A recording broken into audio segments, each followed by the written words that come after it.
Welcome to the Virginia Values Veterans Program. I'm Andy Schwartz with the Virginia Department of Veterans Services. We're honored and privileged to be joined by Mr. Barry Duvall, the President and CEO of the Virginia Chamber of Commerce. Under Mr. Duvall's leadership, the Virginia Chamber of Commerce has grown to become the largest business advocacy group in Virginia, growing from nearly 1,000 companies in 2010 to over 25,000 companies today.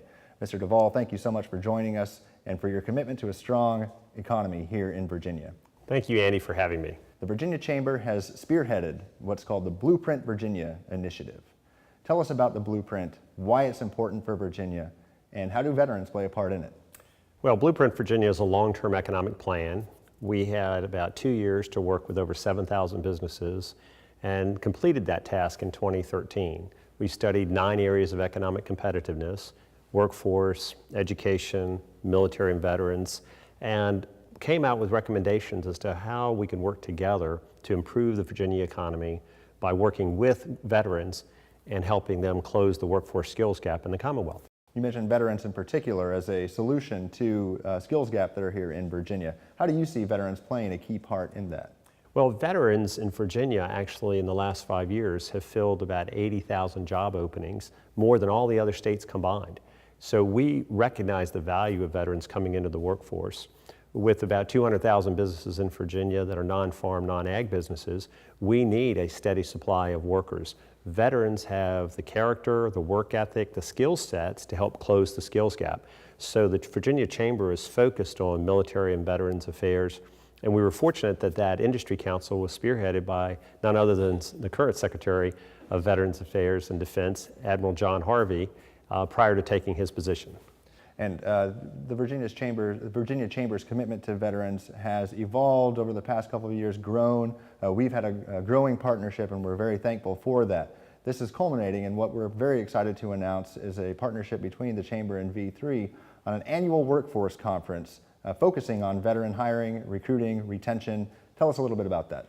Well, Andy, thank you very much. We're excited at the Virginia Chamber to partner with the Veterans Administration and V3 at vachamber.com. On our website, vachamber.com, they can learn about the September 28th conference.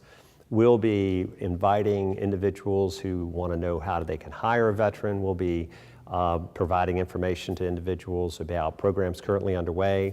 And we hope that the governor might join us because we're going to be giving awards out for companies that in fact already are hiring veterans, and we want to recognize them with a special award. So if they'll go to our website, they actually can link to your website and find how to attend the conference and learn more about hiring veterans in their business. You mentioned the skills gap and needing to fill it with veterans. Are we doing enough to attract veterans? What can we do more to bring more veterans here to Virginia?